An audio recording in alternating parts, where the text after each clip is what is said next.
मैं कन्हैया कुमार एक बार फिर से आपका जी के प्लान पे स्वागत करता हूं। तो इसमें हम लोग मौर्य काल देख लिए हैं लोग, तो आज मौर्योत्तर काल देखा जाएगा। तो चलिए स्टार्ट किया जाए। तो देखिए कि मौर्योत्तर काल को दो भागों में बांट के पढ़ा जाता है। इसका क्या कारण है कि मौर्योत्तर काल के बाद देखिए कि विदेशी आक्रमण भी भारत के स्थल पे होना स्टार्ट हो जाता है। तो बहुत सारा शासक आता है लोग, विदेशी भी, और साथ में जो यहाँ के स्थानीय शासक रहता है लोग, तो उनका भी शासनकाल साथ में चलता है। और साथ में देखिए कि दोनों आपस में युद्ध भी करता है लोग। तो यही सब के बारे में समझना है और देखना है। तो इसे दो भागों में बांट के पढ़ना आसान हो जाता है। एक आपका देसी शासक में देखिएगा कि शुंग वंश, कर्ण वंश, सतवाहन वंश और चेंदी या मेघवाहन वंश के नाम से जाना जाता है। तो ये चारों को पढ़ा जाएगा। और विदेशी शासक में देखिएगा कि आपका इंडो ग्रीक, शक, पार्सियन और कुषाण शासक यहाँ पे आ जाता है लोग, जहाँ से क्वेश्चन पूछता है। तो इसे दो भागों में पढ़ा जाएगा, यानी दो वीडियो इसका आएगा। एक में हम लोग देसी पढ़ लिया जाए और एक में विदेशी शासक पढ़ लिया जाएगा। तो आज हम लोग अभी देख लिया जाए शुंग वंश, कर्ण वंश, सतवाहन और चेंदी या मेघवाहन वंश, जहाँ से क्वेश्चन आता है। तो देखिए कि सबसे पहले हम लोग को शुंग वंश पढ़ना है। शुंग वंश पढ़ने से पहले थोड़ा सा रिकैप कर लिया जाए। तो इसके पहले हम लोग मौर्य वंश पढ़ रहे थे लोग, और मौर्य वंश का स्थापना कौन करता है? तो चंद्रगुप्त मौर्य करता है चाणक्य की सहायता से। और मौर्य नाम रखता है अपने माता के नाम पे, उनके माता का नाम मौर्य रहता है। और चंद्रगुप्त किसकी हत्या करता है? तो नंद वंश के जो शासक रहता है धनानंद, उसकी हत्या करके मौर्य वंश का स्थापना करता है। मौर्य वंश में देखिएगा कि आपका महान शासक एक तो चंद्रगुप्त मौर्य स्वयं रहता है, जो कि संलेखना विधि के द्वारा वो इच्छा मृत्यु अपना कर लेता है, जैन धर्म अपना लेता है। देखिए कि शुंग वंश के बारे में देखा जाए तो शुंग वंश का संस्थापक कौन रहता है? तो पुष्यमित्र शुंग रहता है, और इनके पिता का नाम पुष्यधर्म है। तो ये आप याद रख सकते हैं, एक बार क्वेश्चन ये आ चुका है, तो ये याद रखिएगा। और देखिए कि इसका स्थापना, शुंग वंश की स्थापना 185 ईसा पूर्व में बृहद्रथ जो मौर्य वंश का अंतिम शासक है, इसकी हत्या करके और शुंग वंश की स्थापना करता है। इसके बाद देखेंगे कि इसका उपनाम पूछता है कि इसका उपनाम क्या है। तो इसका उपनाम अनार्य के नाम से ये जाना जाता है हर्षचरित के अनुसार। तो ये याद रखिएगा कि हर्षचरित के अनुसार इसे अनार्य बोला गया है। राजधानी देखिएगा शुंग वंश की राजधानी तो विदिशा ले जाता है। तो ये याद रखिएगा कि शुंग वंश की राजधानी मगध से विदिशा जाता है। इसके बाद अगर देखेंगे पुष्यमित्र के द्वारा 2 अश्वमेध यज्ञ कराता है। तो अश्वमेध यज्ञ के बारे में हम आपको समझा दिए हैं। बहुत सारा यज्ञ होता था। एक आपका वाजपेयी यज्ञ होता था। उसके बाद इसमें देखिएगा कि अश्वमेध यज्ञ ये किस लिए कराया जाता था? ताकि अपना क्षेत्र विस्तार किया जा सके। रामायण में देखे होंगे कि राम जी अपना जो घोड़ा रहता है छोड़ते हैं, तो उनके पुत्र के द्वारा, लवकुश के द्वारा उसको पकड़ लिया जाता है और फिर युद्ध वहाँ देखने को मिलता है। तो ये एक तरीका होता था, जो सम्राट होता था लोग एक घोड़ा उस पर नाम उम लिख के छोड़ देता था लोग, और घोड़ा जहाँ तक जाता था वो क्षेत्र उस सम्राट के अंतर्गत आ जाता था। अगर उस घोड़ा को कोई दूसरा शासक पकड़ लिया तो यानी कि उन दोनों में युद्ध होता था। तो ये आपका क्षेत्र विस्तार का एक तरीका हुआ करता था। तो पुष्यमित्र के द्वारा 2 अश्वमेध यज्ञ कराया गया है, और ये क्वेश्चन बीपीएससी का फेवरेट क्वेश्चन है, ये पूछ चुका है 2 बार। इसके बाद देखिएगा कि इसके पुरोहित यानी पुष्यमित्र के पुरोहित कौन है? तो पतंजलि हैं। पतंजलि तो बहुत फेमस विद्वान हैं, आप जानते ही हैं, ऋषि हैं। तो ये आप याद रखिएगा पतंजलि किसके दरबार में रहते थे? तो पुष्यमित्र शुंग के दरबार में रहते थे। उसके बाद देखिएगा कि पुष्यमित्र ने बहुत सारे बौद्ध विहारों को नष्ट किया। माना जाता है कि अशोक के द्वारा 84,000 जो बौद्ध विहार बनाया गया था, तो वो सभी 84,000 नष्ट कर देता है। लेकिन एक बौद्ध विहार ये बनवाता भी है। तो 84,000 नष्ट करने के बाद एक बौद्ध विहार कौन सा बनाया है? तो बहराहुत का बौद्ध विहार बनवाया है। बौद्ध विहार आप जानते ही हैं कि बौद्ध धर्म में 3 चीज़ आपको याद रखना है, एक चैत्य और विहार और एक स्तूप। चैत्य जो पूजा स्थान हुआ करता था, और स्तूप जो होता था वो अवशेष, गौतम बुद्ध के जो अवशेष था वहाँ पे स्थापना किया गया था, और विहार जो बौद्ध भिक्षु थे लोग उनके निवास स्थल था। तो इसका ये 84,000 नष्ट करता है और एक बनवाता है बहराहुत स्तूप। तो ये याद रखेगा। बहराहुत स्तूप कहाँ पे है? तो ये सतना जिला में पड़ेगा आपका, एमपी में यानी मध्य प्रदेश में। तो ये आपको याद रखना है। इसके बाद देखेंगे कि विजय अभियान यानी शुंग वंश के जो जितना विजय अभियान है उसके बारे में देख लिया जाए। तो देखिए कि अग्निमित्र ने यज्ञसेन जो विदर्भ या बरार के शासक थे उसको हराया था और मगध में मिला लिया था। इसके बाद देखिए कलिंग, जो खारवेल, कलिंग के राजा खारवेल थे और पुष्यमित्र को पराजित किया था। तो ये भी आप याद रखिएगा, पुष्यमित्र भी पराजित होते हैं किससे? खारवेल से, जो कलिंग का राजा था। इसके बाद देखिए ये गार्गी संहिता में मिलता है। गार्गी संहिता किनके द्वारा लिखा गया है? तो कात्यायन के द्वारा लिखा गया है। और देखिएगा कि इसमें यवन जो थे लोग अटैक किए लोग भारत के क्षेत्र पे, और साकेत, और उसके बाद मथुरा तक पहुंच गए थे लोग। साकेत दिल्ली के आसपास में पड़ता है, तो साकेत से होते हुए मथुरा तक पहुंच गया था लोग, और मगध तक साकेत मथुरा को जीतने के बाद मगध तक पहुंच गया था लोग। हालांकि मगध को जीत नहीं पाता है लोग। इसके बाद देखिएगा कि भागवत, ये शासक हैं जो कि भागभद्र के नाम से भी जाने जाते हैं। इन्होंने भागवत धर्म को अपनाया और विदिशा में गरुड़ स्तंभ की स्थापना कराया। तो ये क्वेश्चन जरूर पूछता है कि गरुड़ स्तंभ की स्थापना विदिशा में, एमपी में पड़ेगा, किसने करवाया? तो भागवत के द्वारा कराया गया। और किस वंश के थे? तो शुंग वंश के थे। तो इससे आपको पता चलता होगा कि शुंग वंश ये आपका ब्राह्मण वंश भी, मतलब ब्राह्मण से संबंधित है।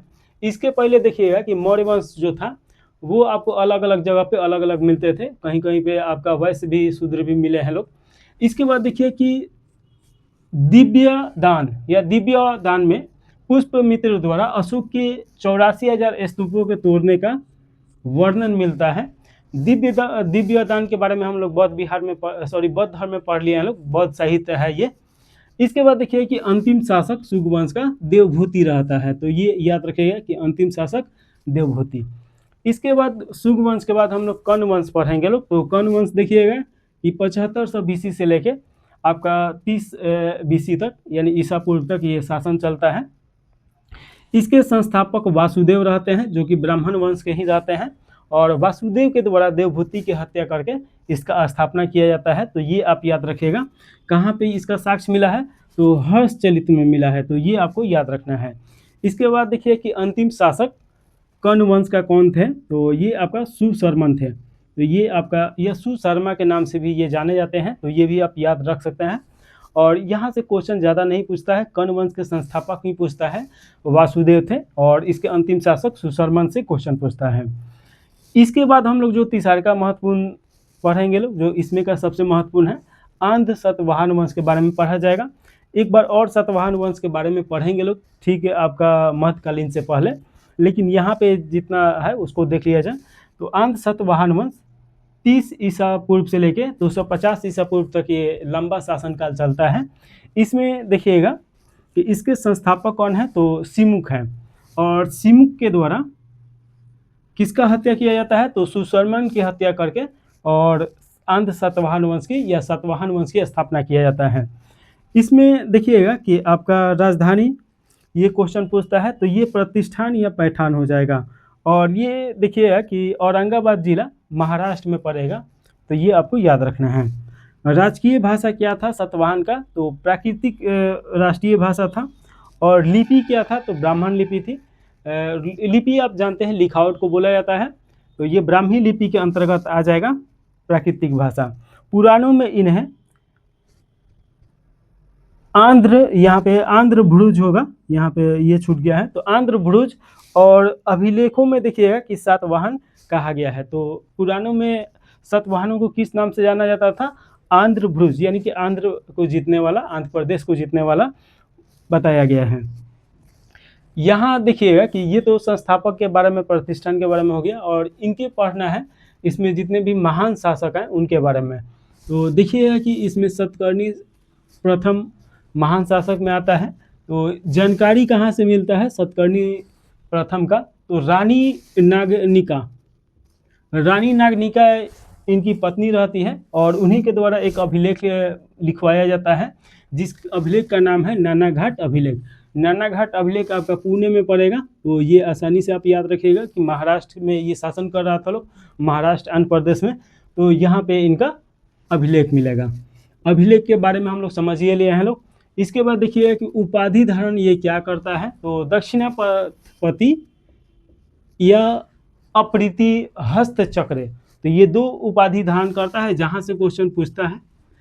इसके बाद देखेंगे लोग हाल के बारे में, और हाल देखिए कि उस समय का महानतम कवि में गिना जाता है, इतिहास में भी इसका नाम आता है महान कवि में। तो हाल, और देखिए कि हाल के द्वारा एक लिखा गया है काव्य गाथा सप्तशती। तो आपसे क्वेश्चन पूछ सकता है कि गाथा सप्तशती किसके द्वारा लिखा गया है, तो ये हाल के द्वारा लिखा गया है, और किस भाषा में, प्राकृतिक भाषा में। तो साथ साथ में देखिए कि ये तो खुद रचनाकार रहता ही है, उसके बाद बहुत सारे विद्वानों को शरणार्थी दिया था, तो उनके द्वारा भी कुछ कुछ लिखा गया है। तो देखिएगा इसमें बृहत कथा किसके द्वारा लिखा गया है, गुणाढ्य के द्वारा, और ये भी प्राकृतिक भाषा में लिखा गया है, तो ये याद रखिएगा। इसके बाद देखिए कांतंत्र ये सर्ववर्मन के द्वारा संस्कृत में काव्य लिखा गया है, तो ये याद रखिएगा। तो गाथा सप्तशती ये हाल के द्वारा, बृहत कथा ये गुणाढ्य के द्वारा, और कांतंत्र ये देखिए या कातंत्र ये देखिए सर्ववर्मन के द्वारा संस्कृत में लिखा गया है। इसके बाद देखेंगे लोग कि गौतमीपुत्र सत्यकर्णी 106 ईस्वी से लेकर 130 ईस्वी तक ये शासन करता है, और देखेंगे लोग इसमें सातवाहन वंश का सबसे महान ये शासक में गिना जाता है गौतमीपुत्र सत्यकर्णी।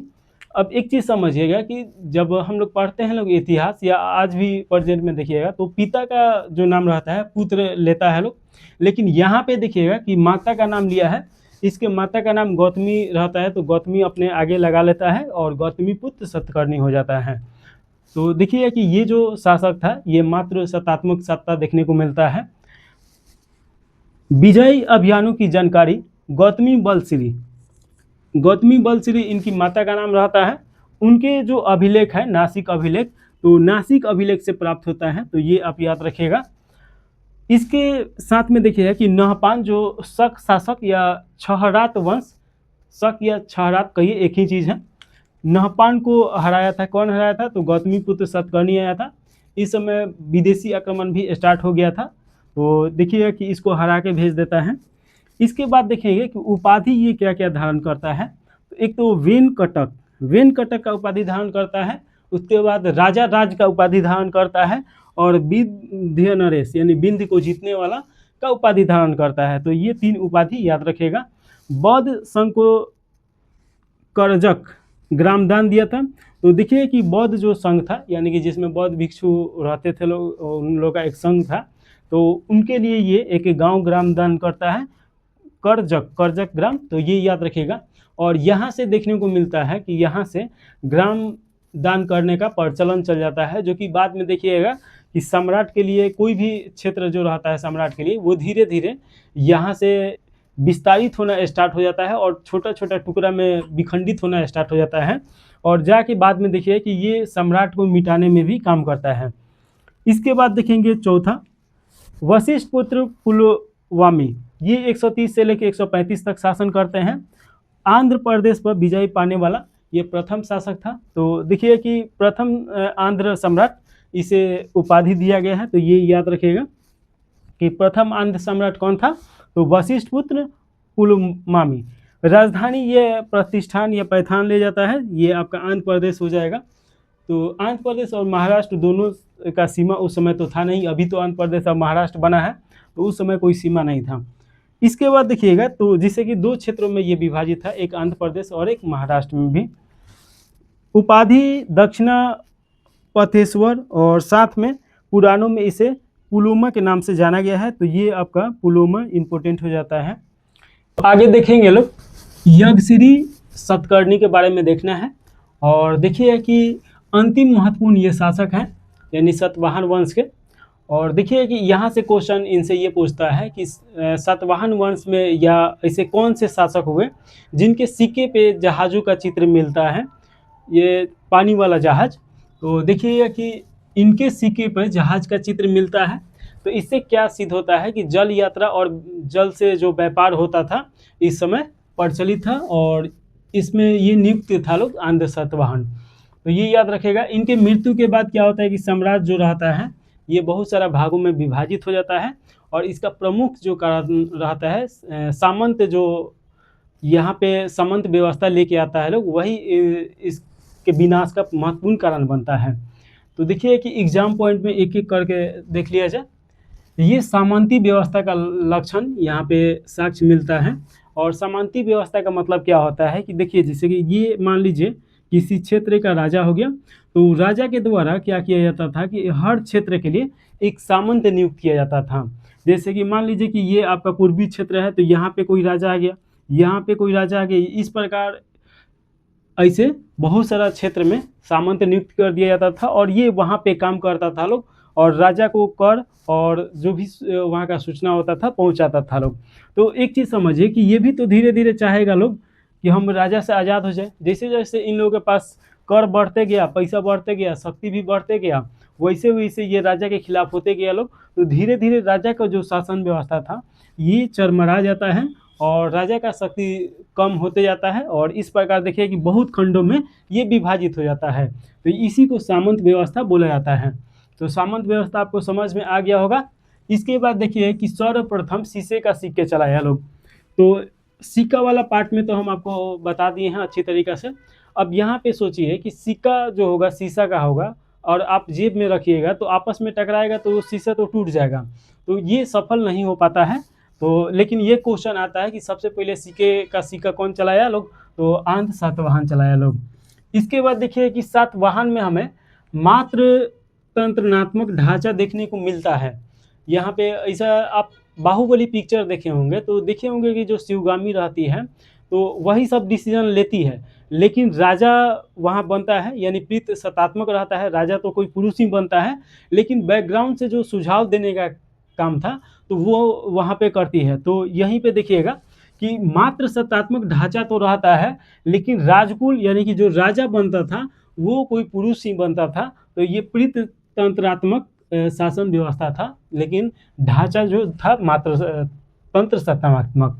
इसके बाद देखिए कि इस समय अमरावती कला का विकास होता है। अमरावती कला यानी कि मूर्ति कला से संबंधित है। तो देखेंगे कि मूर्ति कला में आपका 3-4 बहुत महत्वपूर्ण है। तो यहाँ पे आप देखिए कि अमरावती कला का विकास होता है। तो यहाँ से क्वेश्चन आता है कि अमरावती कला का विकास किस समय हुआ, तो आंध्र सातवाहन के समय में होता है। जिसे कुषाणों के समय में देखिएगा कि आपका गंधर्व कला का विकास होता है, वैसे ही यहाँ पे विकास होता है। इसके बाद देखिएगा कि सातवाहनों ने ब्राह्मणों और बौद्धों को कर मुक्त ग्राम दान देने की प्रथा लेके आया लोग, और प्रथा ये शुरू करता है लोग। तो ये भी इन लोगों की शक्ति का विखंडित होने का एक कारण बनता है। ग्राम दान का मतलब क्या हो गया कि जैसे कि कोई ग्राम ये दान कर दिया लोग। मान लीजिए कि कोई ग्राम है आपका रामपुर, अब यहाँ पे ये दान कर दिया लोग रामपुर। अब रामपुर दान करने का मतलब कि जितना वहाँ से कर आएगा और उस पर जो न्याय व्यवस्था लगेगा तो जिसको दान किया गया होगा उसका मालिक तो वही हो जाएगा। तो कर व्यवस्था ये सीधा सीधा कर कहाँ जाने लगा, बौद्ध जो संघ था उसके पास, या जो ब्राह्मण थे लोग उनके पास जाने लगा। तो यहाँ से भी इन लोगों का पावर और पैसा दोनों का दोनों खो देता है लोग। तो ये भी कारण बनता है कि ये विखंडित हो जाता है। यहाँ से देखिए कि महत्वपूर्ण जो शब्द है जहाँ से क्वेश्चन आता है, तो जिला को आहार के नाम से जाना जाता था। तो ये आप याद रखिएगा, जिला को आहार बोला जाता था। उच्च अधिकारी को अमात्य या महामात्य के नाम से जाना जाता था। साथ में देखिए कि ग्रामीण जो प्रशासन होता था लोग, जिसे गौलमिक, ये बार बार क्वेश्चन आता है, ये गौलमिक क्या है, या सतवाहन वंश के जो ग्रामीण व्यवस्था था उसे क्या बोला जाता था, तो गौलमिक। ये सैनिक होता था लोग, सैनिक टुकड़ी, और ग्राम के देख रेख करता था लोग। इसके बाद देखिए कि श्रेष्ठिन का मतलब क्या होता है, शिल्प, जो शिल्पी, या मतलब शिल्पी मतलब क्या होता है कि जो कला से संबंधित रहता है लोग, तो उनके जो श्रेष्ठ होता था लोग उसे श्रेष्ठनी के नाम से जाना जाता था। करसापन ये होता था चांदी और तांबे के सिक्के को बोला जाता था। तो ये भी क्वेश्चन पूछ सकता है कि तांबे और चांदी के सिक्के के क्या बोला जाता था, तो करसापन बोला जाता था। कर जो था 1/6 भाग था, तो कर भी ज़्यादा नहीं था, 1/6 भाग देखिएगा कि उस समय के हिसाब से अच्छा माना जाएगा। तो देखिएगा इसके बाद अगला जो हम लोग का शासन है, इसमें का अंतिम शासक चिंदी या महामेघवाहन वंश। यहाँ से 3-4 ही क्वेश्चन हम लोग को समझना है। एक तो सबसे पहले की जानकारी कहाँ से मिलता है, तो हाथी गुफा अभिलेख, जो कि बार बार हम लोग को देखने को मिलता है, ये उड़ीसा में है। और उड़ीसा के भी उदयगिरी पहाड़ी जो है आपका भुवनेश्वर से 30-35 किलोमीटर पड़ेगा, उसमें ये उसके आसपास का ये शासन था। तो ये याद रखिएगा कि ये हाथी गुफा जो अभिलेख है ये उदयगिरी पहाड़ी में है और ये भुवनेश्वर में पड़ता है। तो यानी कि ये जो चेंदी या महामेघवाहन वंश है उसके आसपास में शासन कर रहा था। इसके संस्थापक देखिएगा तो महामेघवाहन ही हो जाएंगे, तो ये याद रखिएगा। और इस वंश के सबसे प्रतापी जो शासक हुआ या कला के क्षेत्र में कहिए या शक्तिशाली के क्षेत्र में, वो होता है खारवेल। तो खारवेल तो देखिएगा कि हर्षवर्धन के काल में भी मिलता है, यहाँ पे भी मिलता है पढ़ने को हम लोग को, तो ये आपको याद रखना है। तो इस प्रकार देखिए कि हम लोग जो पहला भाग है मौर्योत्तर काल का, यानी कि देसी जो शासक है लोग उसके बारे में हम लोग देख लिए लोग, समझ लिए लोग। इससे बाहर क्वेश्चन नहीं जाएगा, तो इसको 2-3 बार पढ़िएगा, आसानी हो जाएगा। और देखिए प्रैक्टिस के लिए हम सोच रहे हैं कि ऑब्जेक्टिव क्वेश्चन आपका डाला जाए, ताकि आप पढ़िए और उसी समय जाके आधा 1 घंटा के बाद वो प्रैक्टिस कर लीजिए, तो इससे आपका क्लियर हो जाएगा।